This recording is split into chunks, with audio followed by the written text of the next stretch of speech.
Hello, everyone. Welcome to the Southmoor Park Improvements Project. This is public meeting number 2, and obviously being held virtually. And before we get things kicked off, I'm going to introduce Itzel, who will be doing our Spanish interpretation, and she is going to walk us through the instructions on how to switch to the Spanish channel if you're a Spanish-speaking individual. Itzel. Awesome. Thank you, Kevin. Hello, everyone. My name is Itzel, and I am here to provide simultaneous interpretation services. I will share some instructions in Spanish first, then in English. Hola, muy buenas tardes a todos. Mi nombre es Itzel y estoy aquí para proveer los servicios de interpretación simultánea.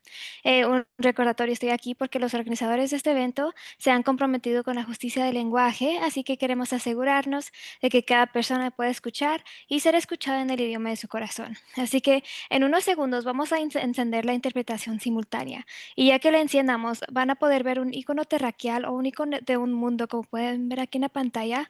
Va a estar en la parte inferior de su pantalla. Si no lo pueden ver inmediatamente, tal vez está bajo la sección que dice More, M-O-R-E, que significa más en inglés, con los 3 puntos, y ahí es donde tal vez la va a poder encontrar si no la ve en la sección de abajo.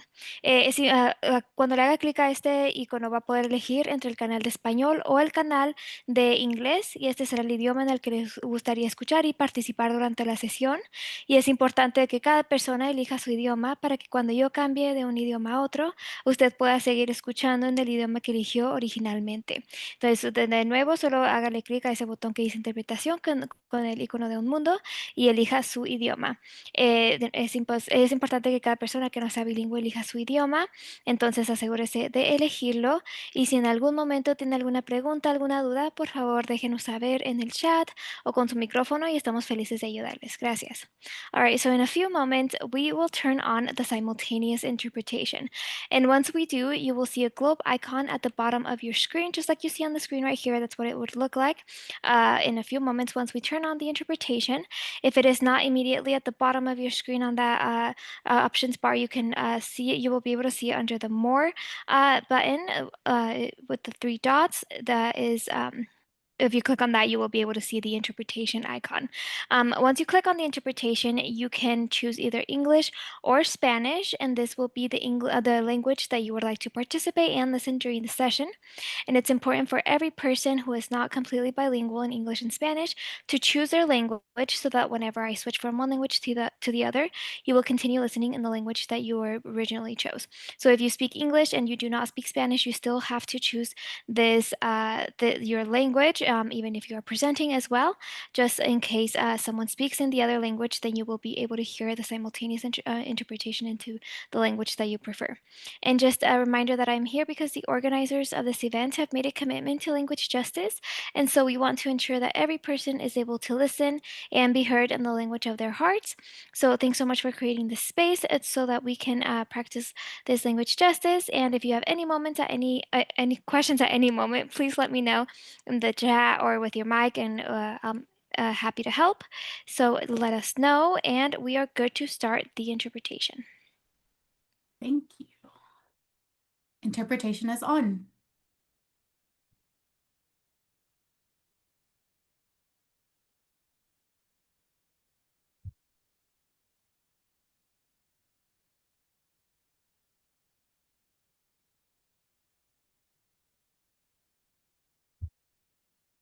Okay, Mia, if you want to progress to the next slide. Hello, everyone. Want to welcome you, like I said, to the Southmoor Park Improvements Project public meeting number 2. My name is Kevin Smith. I am a project manager with Denver Parks and Recreation. Thank you for attending tonight. We're excited to kind of roll out our proposed improvements for the Southmoor Park and excited to share them with the community. So once again, thank you for attending tonight. Real quickly, we want to kind of do some project team introduction here, and I'm going to start with the Denver Parks and Recreation team. Like I indicated, I'm the project manager on the project, Kevin Smith. We also have on the call Craig Coronado, who is planning, design, and construction supervisor, and I think I'm going to have him just real quickly turn on his camera and introduce himself as well. Yes, hello everybody, and welcome to this meeting. My name is Craig Coronado. I'm a landscape architect and a supervisor at Parks and Recreation, and really excited to get these creative design concepts integrated into the park, and hopefully they reflect what we've heard from the community. So thanks for attending tonight. Thank you, Craig. And we also have Jessica Anderson on from Urban Ecology. And Jessica, if you would introduce yourself. Good evening, everyone. I'm Jessica Anderson, our Urban Ecology Supervisor with Denver Parks and Recreation. I'm here to help answer any questions or hear your feedback specifically about the landscape transformation on the site. So across the city, we are looking for opportunities for water savings, pollinator habitat increases, and opportunities to transform our water-intensive bluegrass into more climate-appropriate and lower water usage landscape types where appropriate. So this project is a great example of how we're looking at that across the city. So thank you for being here. Thank you, Jessica. And I'm have Laura introduce herself with Denver Parks and Recreation Marketing Communications. Laura Morales, I support community engagement and outreach for the project. Thank you, Laura. And then we also have on Councilwoman Romero Campbell, and I'm gonna have Councilwoman introduce herself as well and hopefully say a few words. Councilwoman Romero Campbell, if you want to go ahead. Sure. Thank you. Just glad to be here and listen to the next stage of the development. I'm excited to see what the design is. I think we had robust participation for the first part of design feedback. So just excited to be here. And I'm so glad that we have so many community members that were able to log on today. Thank you, Councilwoman. I am now going to hand it over to our design team, which is Horde, Copeland, and Mock, and I'm going to have Robin introduce their team. Hi, I'm Robin Bartling. I'm a principal landscape architect with Horde Copeland Mocht, and with me is Mia Reckison, who's the project manager working with us, and we'll be presenting the design and previous feedback that we got through the survey with the community. And you already were introduced to Itzel from the Community Language Cooperative, who is part of our design team as well. So first off, a few housekeeping things. We are going to take questions through the chat channel, which you will see at the bottom of your screen and is located in the red box that you see in the middle of the screen. That's where we will respond to comments. Kevin will be keeping track of those during the meeting and respond to them as he can. And we will also respond to them verbally at the end of the meeting as well. There is also some information at the bottom of the screen, and we will share this again at the end of the presentation for questions after the meeting or information you're looking for after this meeting. Kevin's email is on the screen for contacting him. And then there's also the website for the park project. So for Southmoor Park, there is a project page, and you can find it at that website. And as mentioned previously, we'll be recording this both in Spanish and English, and that will be posted to the project page as well after this meeting. So today's agenda, this is just an overview of what we're going to cover. We're going to talk about the project. What does the project entail? The improvements proposed and the budget. We're going to talk about the design schedule. We're going to cover the public engagement summary from that first community engagement opportunity. And then we're going to dive into the design and share where we are at with that. And then the next steps, what happens after today, we'll share, and then we'll open it up for questions at the end of the presentation. So jumping into the project overview, this project is a $2.2 million project. That is everything in design fees, as well as construction and all the other costs associated with the project. And the improvements that are proposed for the Southmoor Park include the basketball court. The existing basketball court is planned to be replaced and relocated. The playground will be replaced as well and expanded. And the existing picnic area, which is adjacent to the existing playground, is going to have some improvements to it as well. And then accessibility improvements. These are really focused on some of the trails that you have in the park and improving those for accessibility. The project budget doesn't stretch far enough to improve all of the trails, but we're really focused on making sure we're providing accessible improvements to the playground and the basketball court, and stretching it a little bit further than that as well, which we'll share with you in a little bit. And then, as Jessica mentioned, landscape transformation. This park provides some opportunity to convert non-functional turf to native areas. And so we're looking at that as part of this project as well. The design schedule, this is the overall design schedule from when we started the project earlier this year in January and through construction.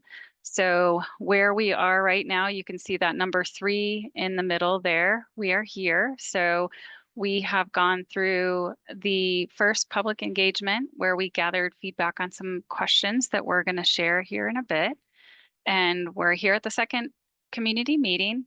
We have submitted 30% design, which is what we're going to share with you today. And then after today's meeting, we'll take your feedback and then we'll move forward and complete construction documents. That will be completed at the end of September. And then we will bid the project out to contractors in October and November. And then plan to break ground in December of this year, and construction would be completed in September of 2026. Weather and, construction tolerance is contingent.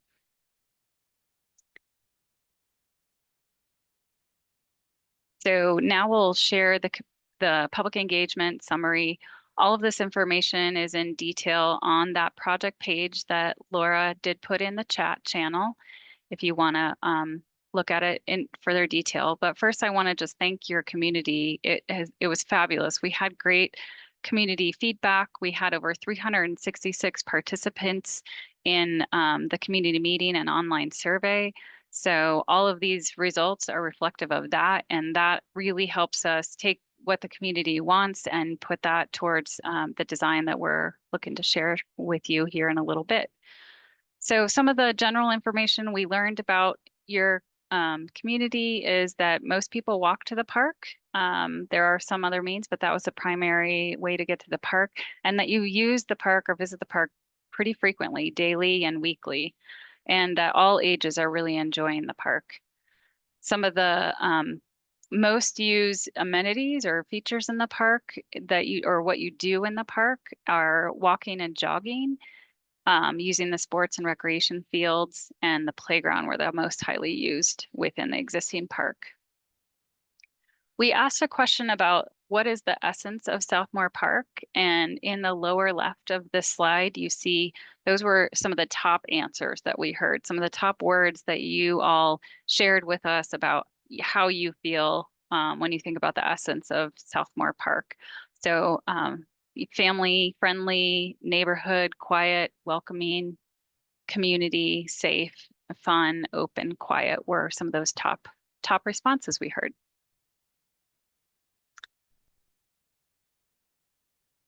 So jumping into the questions related to the playground, we had a question about the playground location, and we presented 2 options. Option A, which is the existing playground, and option B was relocating it to the southwest corner of the park. And what we heard from you all is there was more preference to option B, but there was a lot of people who also liked the existing playground. And some additional comments that we heard a lot was shade and the concern for shade if the playground was relocated to option B. And so with that information, we went back and studied that more to kind of determine what opportunities there might be to utilize the existing play area, but expand upon that. And so we'll share that a little more here in a bit. The preferred playground elements that we heard you want the most, the top 5 that we heard was swinging, climbing, slides, shade. Again, we heard shade there as well. And nature play were some of the top 5 results. And you'll see how those are incorporated as we move towards the playground design that we'll share. We also asked you about what style of playground you like. Do you prefer nature-inspired, traditional, or themed play? And that nature-inspired and traditional came in pretty close to each other. And so that was great information and feedback. And so we've really used that information to incorporate into the play equipment design that you'll see.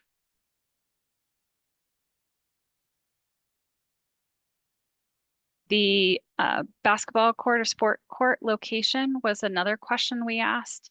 What was your preferred location for that? Option A was in close proximity to the existing basketball court. Option B was on the southwest area of the site. And then option C was in combination with the basketball court and the playground being in the same location. And the preferred location was close to the existing court, kind of in the center of the park. We also asked about the picnic improvements. As I mentioned, we'll do some picnic improvements adjacent to the existing playground, and what you'd like to see there. And the preferred things you'd like to see was some seating outside of the shade structure, and refurbishing the existing shade structure. So the existing shade structure will remain, but looking at how we can do a little bit of improvements to that. And then providing accessible picnic tables as well was something that you all would like to see there. And then moving into that landscape transformation, really wanted to understand, what types of plants you like to see in your native landscapes. And these were your preferences for that. So wildflowers was the highest rated, with grasses being second, and then shrubs being third. And then, some no preference, or not a fan of native plants was pretty low there. We also learned that you prefer to experience them by walking through them or even sitting in them and enjoying them that way. So now the fun part, we're gonna share the design. So this first slide is really just an overview of how the proposed improvements are looking within your park. And as mentioned, we did look at how do we utilize the existing playground. And just to talk about that a little bit, when we explored that with some of the feedback we heard from the community, one of the initial issues was the existing play area wasn't big enough to expand, and we wanted to make sure we kept all the existing trees. And so we looked in this a little further of how we could expand kind of down the hill where we didn't have existing trees. So Mia will share a little bit more about that. But it also really helps us utilize some of the existing infrastructure of that playground, which stretches our dollar a little bit further. With that, I'm going to go ahead and turn it over to Mia, and she's going to share the playground design. Thank you, Robin. Let's jump to the next slide. So this is an existing conditions aerial of the playground as it stands today. And then the next slide, we will see the proposed improvements. So as Robin mentioned, shade was very highly talked about both in person and online from the community. We were able to preserve all of the existing trees on site and even add additional trees. So the ones circled in white are the new trees on the site, and all of the existing trees remain to provide shade to the playground. What you see here on the screen, this is the existing play space that has been upgraded. It has brand new equipment. It has new accessible surfacing. And in addition to the play space here, we have a 5 to 12-year-old play space just down the hill. So this is the 2 to 5-year-old play space. And then we have hillside play going down into the 5 to 12-year-old play space. We have new accessible walkways accessing both playgrounds. as well as new site furnishings. We have new picnic tables, new benches, new bike racks here and down here. We also have boulder seating, and additionally, at the top of the sledding hill, it was requested by the community to have additional seating there. So we've added an additional bench and bike racks at the top of the hill. We will have an opportunity. We'll get a little bit more in depth with the playgrounds in just a moment.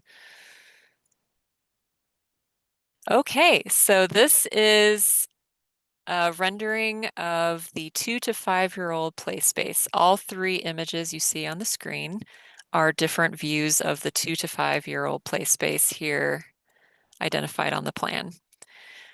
We have new playground equipment that's accessible. We have new swings that have a bucket swing, a belt swing, and an ADA accessible swing. We also have a brand new climbing structure, as well as a tent-themed climbing structure that kids can crawl through and over. We also have a custom nature-themed play structure that we will let you vote on in a moment, but right now it's represented as a bison. And we also have new accessible surfacing throughout the play space. So that is the 2 to 5-year-old play area. The 5 to 12-year-old play area is represented in all 4 of the images shown here. It seems a little bit flat in the image, but we are really taking advantage of the topography throughout the site to create a fun and interactive hillside play experience. So kids can roll down the slide. It's a particular roller slide. There's a rope climber going down the hillside space as well. And then the main play space has a climbing structure right in the middle, which has rope play, it has slides, it has accessible transfer stations. There's also spinning elements, as well as new swings that has an ADA accessible swing, as well as a couple belt swings. We have a seesaw that's ADA accessible and can fit over 4 kids in the seats themselves, but in the middle there's room for additional kids to pile on. We also have a custom piece in this play space that's represented here with a bird, but we'll let you vote on that in a moment as well. There's a couple options we could do there. Okay, so let's get to voting. We have question number 1, which is, which 2 to 5-year-old climbing structure do you like the most? And your question should pop up on the screen, but your options are A, a fallen log on top of a boulder, B, a bison, or C, a caterpillar. And we'll let you vote on the screen which 2 to 5-year-old play element you like the most.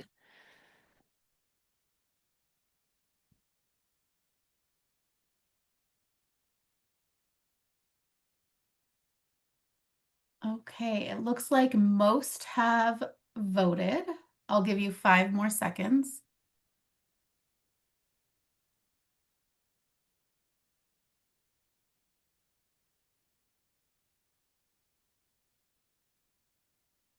And then I will hit end, but just to note, questions we will be doing at the end of the session. So feel free to put chat in the chat. You can type your question if you have one now, to not forget. Okay. There you go. All right. Can everyone see the results, or should I read the results? If you can read a few, yeah. Okay, so bison was voted as the number 1 voted response with 48%. Caterpillar close second with 32%, and fallen log at 20%. Thank you for voting. Let's vote on another one. Question number 2, which 5 to 12-year-old climbing structure do you like the most? Please select one. Option A is a kingfisher bird, and option 2 is a twisted tree.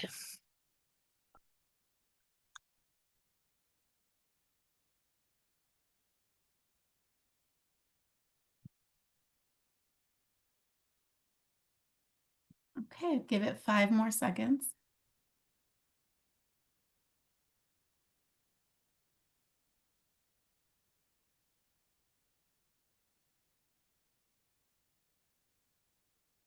Okay, ending the poll.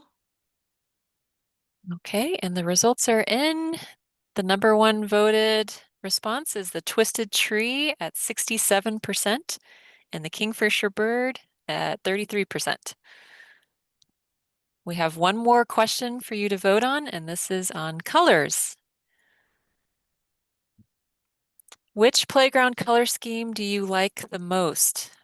And this goes for the 5 to 12-year-old play area and the 2 to 5-year-old play area. So this color scheme will be throughout the entire play spaces. Option A is woodland. Option B is grassland. And option C is wildflowers or meadow, colorful.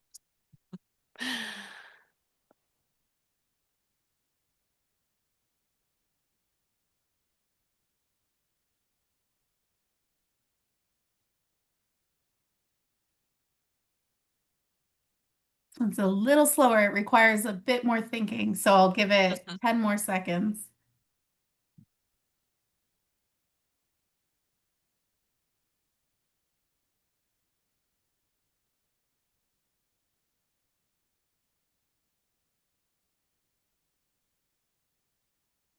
Okay. Get your vote in. Okay, all I'm gonna 3 of hit end. these are Oh, hold coming on one in. second. Oh, sorry. Here's the results. It is a tight one. This is a tight one. We have the number one, the meadow or wildflowers coming in at 38%.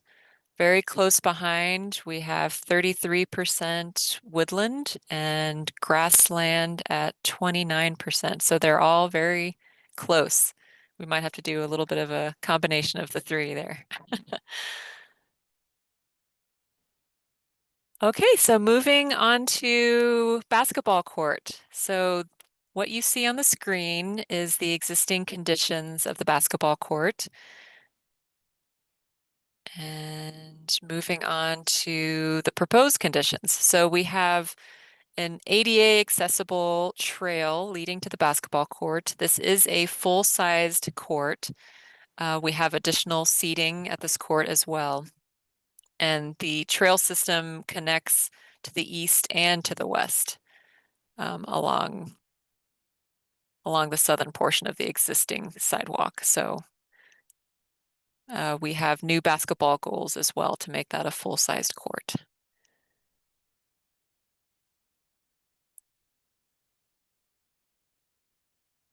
Okay, and we'll pass it back to Robin to talk to us about trail improvements. All right. As I mentioned when I covered the project overview, we were looking at accessibility improvements, and we were focused on accessibility to these improvements at the basketball court, the area that Mia just mentioned, and the playground. So you can see in red on this slide are the areas where the trail improvements will be.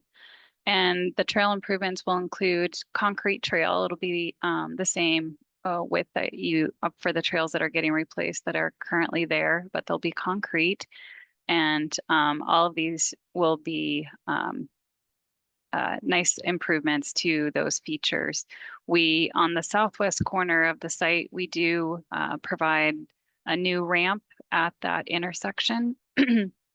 And then access to the picnic area will be improved, and then that the new playground or the expanded playground. And then you can see extends a little bit further over towards the sledding hill area on to the west, and then down that slope, that steep slope that is there currently on that trail. Go to the next one. And then landscape transformation, we are looking at potential areas, but the area that you see in the red dashed on the north side of the site is the proposed landscape transformation. And the areas that you see in blue are still potential areas. So we'll continue to evaluate these as we move through design to see if we're going to include additional areas in the park for transformation. But just to give you an idea of where those might happen, we also have some lights that are going to have some new lights that are going to be added along that north trail. That was something we heard from the community as well for safety, adding some additional lights. There are a couple there now, but providing some additional along that trail as well. And I think that's all for this one. So doing a little recap on next steps. After today, we want to hear your feedback and take that and incorporate that into our design.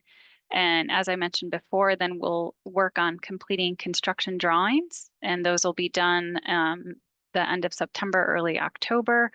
And then we will bid the project in October and November out to contractors and get a contractor on board, and anticipated construction would start in December of this year, with anticipated construction completed in September 2026. Again, weather dependent, and then you get to use your new amenities in your park. So with that, I just want to say thank you for everybody who's joined and through the process, through all the community engagement that we've had. We really appreciate all the feedback you have. And I know there's a few questions in the chat, and I was trying not to get distracted there, Kevin, to respond to some of those, but we can address those and hop back into the presentation to address anything we may have missed as well. Yes, thank you, Robin and Mia, for presenting that. Super excited about these improvements and new amenities. But yes, we did get a few questions in the chat. I know somebody had been raising their hand. I believe it was Fred Jurgensen. So I think what we can do initially here is just kind of read off a few of the questions in the chat. Let's see here. Kids were loving the voting, by the way, just so people know that. So the poll was good times for the kids. Let's see here. Robert had a question. What about the picnic area? Lights just went out on me here at our office, so that's what it went dark on me. So Robert, I kind of answered your question in the chat. I believe you were asking about. Were you asking about the picnic area in the sense of new concrete walks or amenities there? Yeah, Mia, maybe if you want to flip back to the picnic area there, but we plan on rehabbing the existing structure, kind of adding a new table outside of the structure, also ADA accessible tables there as well. So that's kind of the improvements for that picnic area there. And then we also have picnic tables kind of scattered about the area near the 2 to 5 as well, and then also down at the 5 to 12. A little difficult to kind of see there with the shading of the new trees a little bit there.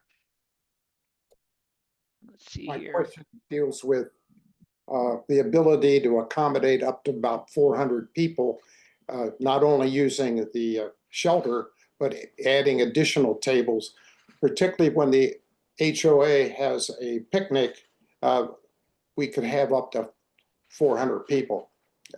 That's my question. Will that space be large enough to accommodate that? No, it would not be large enough to, accommodate 400 people. It would be difficult to accommodate that in that scale. So I would say, opportunities to the east, maybe on the grass and turf over there to expand from a picnicking standpoint, but the shelter itself will not be expanded to handle that magnitude of people. I was not talking about the shelter itself. We put up tables around the shelter, and they sit outside. Sometimes we even have our own awnings, if you will, to cover some areas. I'm not talking about the shelter per se, though it's used. we just use that whole area, probably encircled by the trails. Yeah, I think that's definitely a place that you could host a picnic and use that space.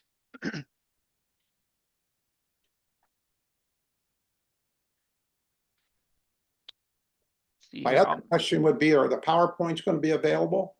Yes, this will all be posted online on that project website that we kind of showed at the beginning. I don't know, Mia, if you can maybe flip to that slide if you want to kind of take a snapshot of it too. I can repost it in the chat. Okay, Yeah. awesome. Thank you, Laura.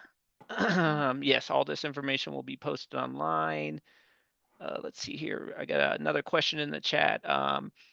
What is the transformation and removing the current grass? I'm probably going to have Jessica chime in here a little bit too. I'll probably have Yeah, Kevin, Jessica I'm speak. happy to jump in here. Yeah. And I think Robin's going to the slide to showcase this a little better. So yes, exactly. When we say landscape transformation, what we typically mean is removing the bluegrass turf and replacing it with a wildflower meadow or native grasses. Typically, we would use shorter grasses and shorter plants in parks like this. So you would still have a lot of visibility across the park through those areas. We really don't want to create taller grasses in some of these areas. So much like the images that are shown here, kind of with that wildflower mix, that's the ideal situation of creating pollinator habitat and decreasing some of that water use. So using our native plants and lower water use plants. Jessica, does that include removing the trees? That was one question. No, the goal is to save as many trees as possible. So I think the team also alluded to some irrigation renovations. So with some of these landscape transformations, we will add new irrigation or ensure we're maintaining that existing irrigation for the trees to make sure those trees continue to thrive in that environment. Yep. There's no intent to remove any trees associated with landscape transformation. I believe the second part of the question, Laura, was that the second part, I believe? I think she answered it from what I can Yeah. see. We Okay. can probably move on. Let's see, I'm trying to. Any plans for a brick and mortar bathroom? There are no plans to do brick and mortar bathrooms.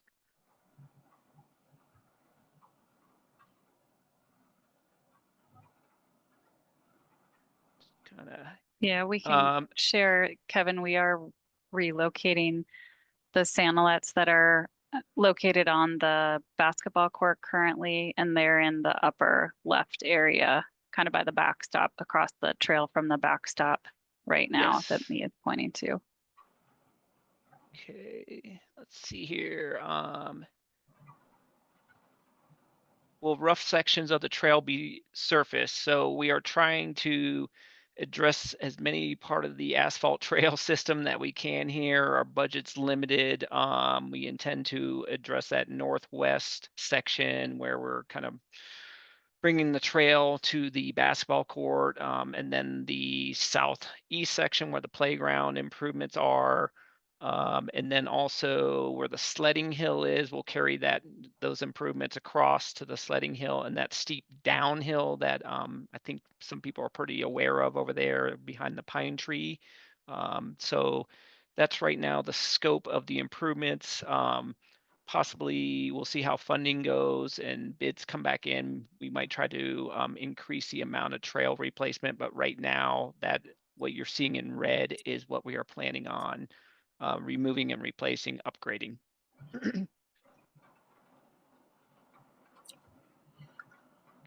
What about the picnic area, Southmoor Park? Okay, I addressed that question from Robert already.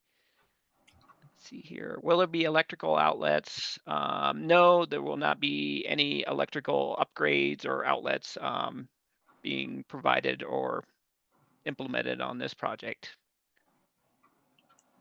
And Kevin, if I can, two questions came in from the councilwoman. If there's an opportunity for other community members to vote on the design, as well as a question on if this is eligible for 1% art through Denver Arts and Venues. Yes, it is eligible for the 1% art deal. Online voting, that, Laura, I don't know if that's going to be available. I think that might be something we could think about, but at this moment, it is not available.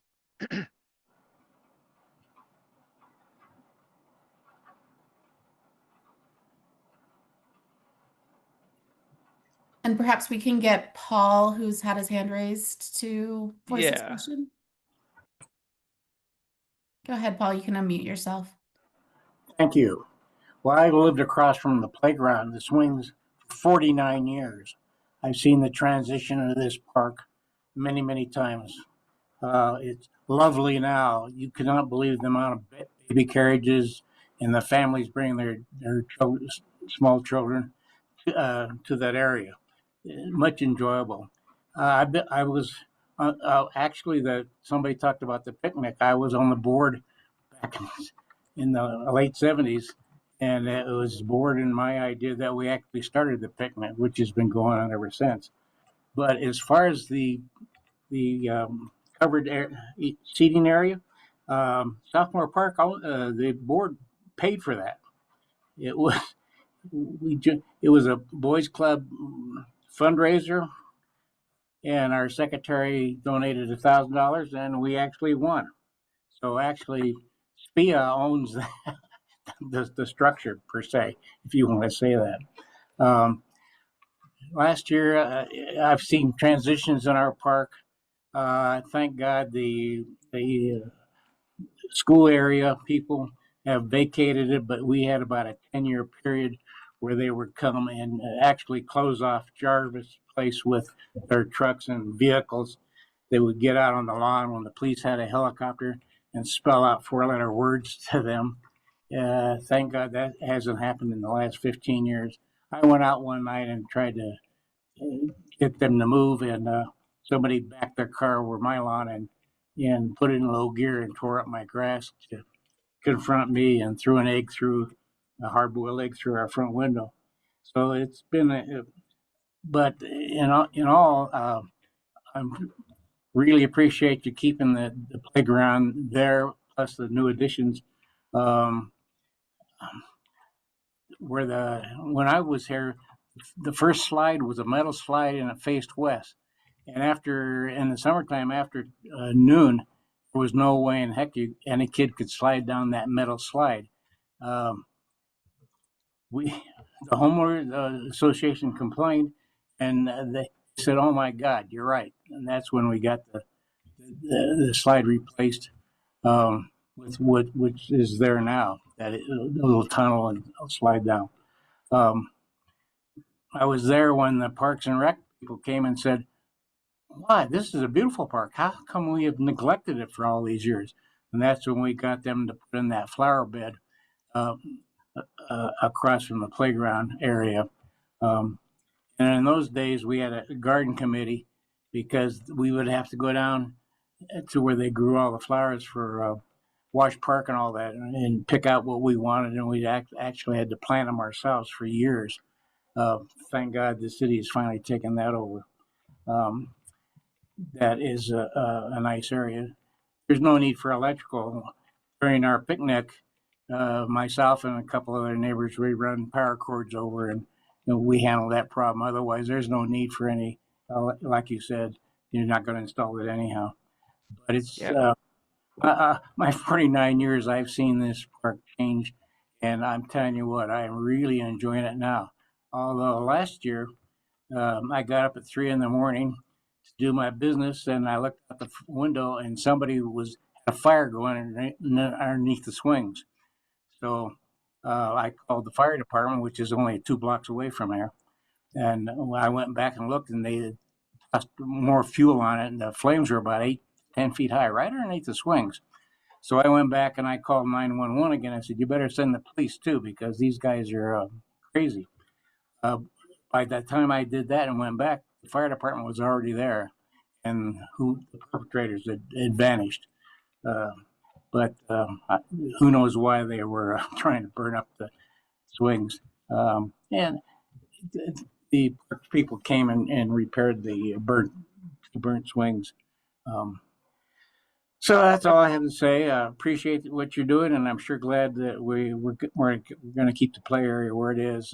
It's totally enjoyable, and I see so many people every day using that. It's unbelievable. Thank you. Thank you, Paul. Those are great stories, and love hearing the history of community engagement in this park and how you all procured the shelter. And yeah, it's good to hear these stories and greatly appreciate you chiming in. And I do want to get to Fred. I know he had his hand up for a while now. So Fred, if you want to unmute and you can ask your questions.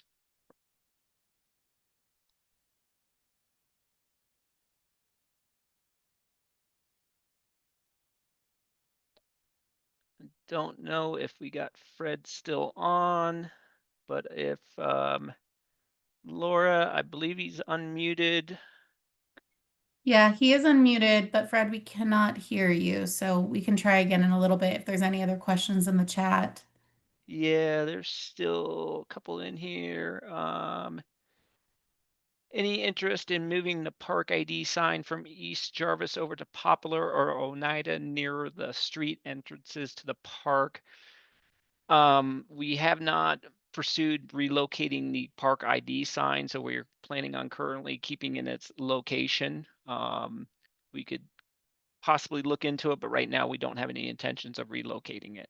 And that came from let's see here, that was Jack. Let's see here. Will there be an opportunity to have communities? Ask questions online. That's from Councilwoman Romero Campbell. Yes. Let's see here. We also, let's see here. I believe Jessica answered the tree deal. There's a new one of what is the estimated time frame between commencement of construction work and completion? Roughly 9 months. We're looking for completion in the end of September of 2026.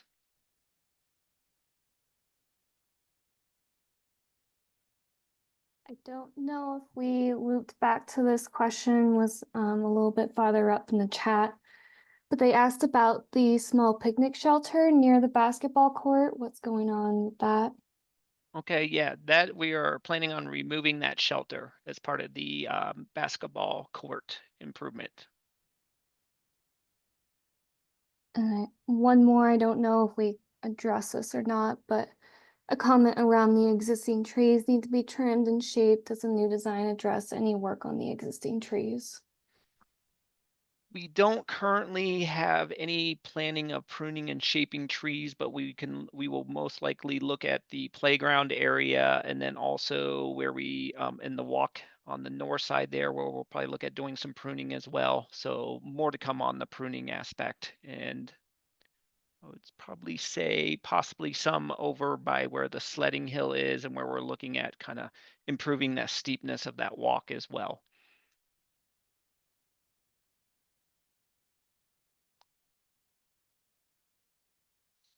Here. New one came in, Kevin. Can you describe what type of lighting will be installed? We're looking just at a 15-foot pedestrian lighting that is provided by Excel. Since there's already some existing lighting over there, we would just maximize on the fact that there's power already is existing, and just looking at a 15-foot height pole from a pedestrian lighting standpoint. Generally, we'd look at doing maybe a solar option here, but since we have power, we'll stick with the power. And will the park be closed during construction?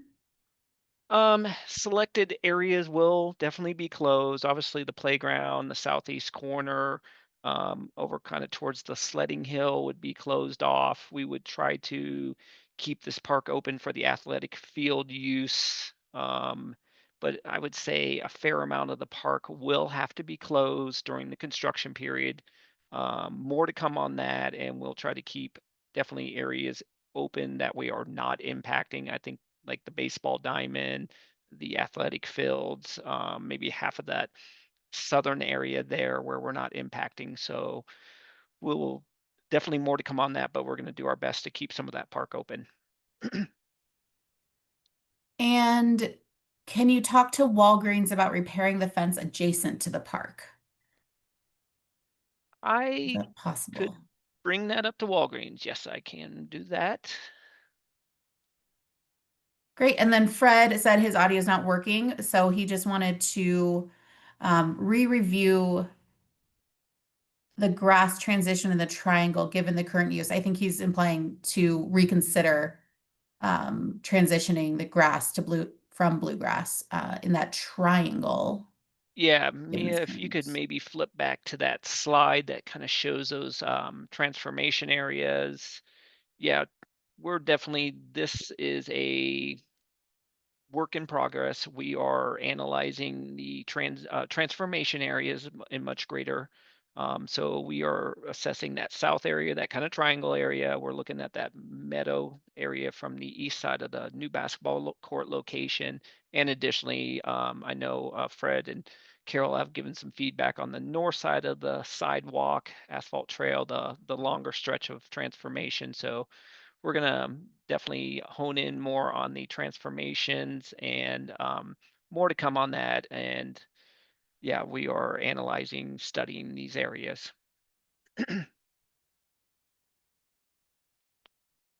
Think I tried to address everything in the chat. I may have missed something because it's such a small box to read here. So please let me know, Emma or anybody, if I missed a question. I believe you're caught up. There is a new one that came in. Did you mention another trash can over by the bank? Over by the bank. We can definitely we can have a trash can added in that area. Kevin, there is one more question from Jack. Did we mention another trash can over by the bank? Oh. Yeah, we can definitely add a trash can in that location.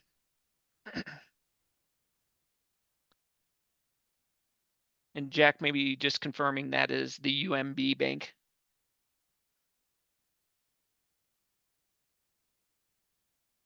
Okay, thank you. We got a few minutes left. Those that are still on the call, feel free to, ask your questions. We can turn you on, your mic on, and or pop them in the chat if there's any more questions.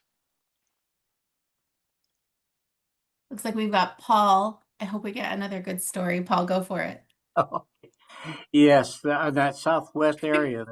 There's two benches. I assume they will be removed. Those were built by the homeowners committee. The two Masudi children that were killed in that plane crash when they were visiting their people in Oregon. The Masudis are well known to me. I'm a retired dentist, and their grandfather, their the father of the two children, and the rest of the family are all patients of mine, and that is something that the whole community knew them quite well. And actually, my daughter taught those two children over at St. Anne's when she was teaching there. So hopefully that was not mentioned. So I'm sure that they'll still be there no matter what kind of grass you put around them. Yeah, Paul, we are planning on not doing anything to those memorial benches. Those will reside where they are. Yeah, so they will be staying in place and protected, and yeah, no impacts to those benches. Thank you. Kim just submitted a question. Is there any way to redo the landscaping in the strip in the center of the street? Oh, let me see. I just lost it as another question came in. In the center of the street on Poplar, south of Hampton. It looks very unkept. Kim, so is that residing within the roadway? Yeah, it's that center the divider basically between the lanes when you're, turning left onto Hamden off Okay. Poplar. Okay. Yeah, that would be more of a right-of-way kind of Department of Transportation issue, but we can take that down and I'll kind of take a look at it just so I can kind of familiarize and we can. It wouldn't. I don't believe it falls in our jurisdiction, but I could be wrong if Parks maintains that strip. But we can do some investigating on that one. Okay, thank you so much. Yep. Let's see here. Okay, I think it looks good. Just gonna cruise up the chat here real quickly and just make sure I didn't miss anything.